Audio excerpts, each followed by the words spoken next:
The comment about the fact that churches have already decided to leave, I followed your link from your 5 ways. yeah, and listened to what came out of Tuesday night or whenever it was, right after they finished the meeting in St. Louis, or at Church of Resurrection. And I definitely did not get the sense from that video, which is about 40 minutes long, particularly from Adam Hamilton, that they're in any way ready to leave. I don't think so either. I think if each individual church just goes off, each church becomes weaker as it tries to survive independently, especially because the majority of United Methodist churches have 100 people or less on Sunday. It also makes the denomination weaker because you have assets that are just gone, and you can't do things as a whole anymore. So Adam would like it to stay together. The challenge is the progressives and the centrists can't get on the same page. The centrists want to reform from within, and the progressives want to reform by starting something new. And they have got to find which path they're going to take to have enough gravitas that it can pull it off. And they just haven't come, they've only had one or two meetings, so they haven't come to agreement about that yet. Then over there. So the half of the group, when once separated, not a big enough half, just go ahead and sort of do that. They could, but they'll be small. But that still may be worth doing, right? It still may be, the idea is that half would be small. And they're just representatives. It's only 12 people from Virginia. I don't know if that would represent 20,000 people or 2,000 people when it comes to taking an actual vote. I don't know which churches can meet the qualifications of paying off. Like for us, that would be $600,000 of roughly $500,000 worth of portions in 1 year.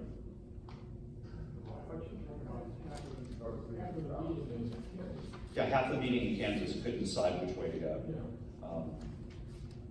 But you then have to get the entire country to decide to follow whatever plan they come up with. And people don't know what they're joining because they don't have any details about what that would look like. I would assume that's what Adam Hamilton and his group are working on. Because the cultural differences in the United States and the African nation. Bye, choir. Thanks for being here. It's great to see you. So good that you took some time. I appreciate Ernest saying that he'd start later, so you guys will be part of this. Thank you. Bye.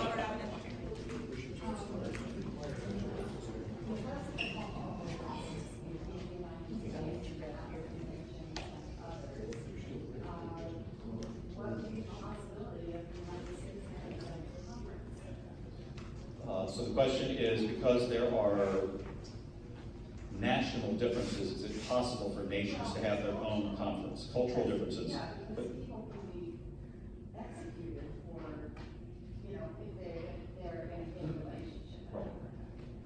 So it's not. So we do. So we have something called central conferences. So one of the questions that was explored before this general conference was, could the United States become its own central conference? But that hasn't gone anywhere yet. It's been explored, but it hasn't gone anywhere. So strategically, it seems like with the onerous terms of disaffiliation, what this marks is essentially the dissolution of the Methodist Church. The reason is that many of the churches are small.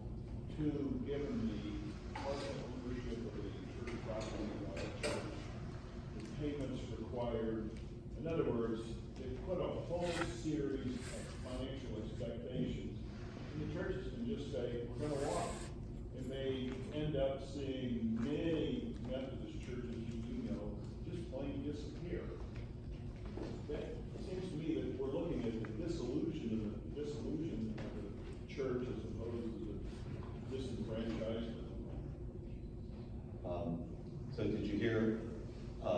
He wonders if the requirements to leave will lead to the shrinking of United Methodist churches, so that over some period of time the denomination basically disappears as we know it now. It may exist in some parts of the country strongly, but it'll be a third, maybe 2/3 less than what it is now.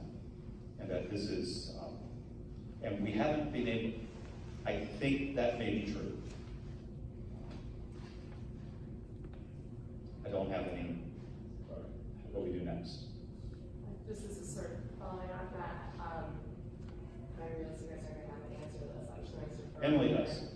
Alright, Emily, anyway, I just, I'm, thinking on the one hand about that Aldersgate just left, leave UMC in the current situation under like a huge financial hit. On the other hand, a whole lot of people who are currently going to Aldersgate just decide to go to another church, that's also a huge financial hit. So I was just assuming some churches are gonna have to kind of, I mean, obviously finances isn't the only concern here, but that's kind of gonna be about. It's not as if you can have money or not have money, right? Both ways are incredibly difficult. And a sophisticated congregation has to have that kind of conversation. It has to be part of what we talk about. Don't know which way it would be decided, but that has to be. It's not. There will be traditionalists who leave because they perceive that the majority of Aldersgate is more centrist or progressive, and they'll just won't feel at home. There'll be progressive who leaves because they don't want to be associated with a denomination that has beliefs they don't agree with. So you could have a 20% loss doing nothing. So that just has to be, that's one of the reasons we want to keep having meetings and having conversations, so we keep as many people engaged as we can as we go out making a decision.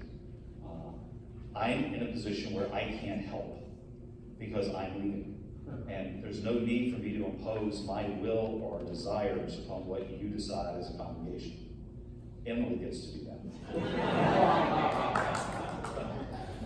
Anyway, so Randy and Emily will work with you to decide how we respond next. But it'll be something we decide. We want to talk a lot. I mean, you know how transparent we are. We're all going to have conversations. We're going to be honest about, is this a dissolution? What's the best interest for Aldersgate? What's the best interest for how we can be faithful to the gospel as we understand it?